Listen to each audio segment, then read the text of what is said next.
bawal, pero na-inlove ako sa kanya. Gumanda nga ako, di naman niya ako napansin.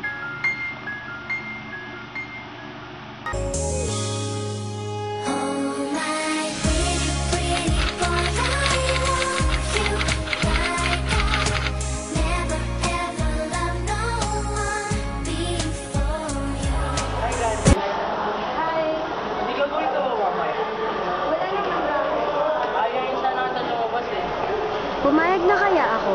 Dahil wala naman akong pag-asa kay Renz eh. Sige, kita tayo sa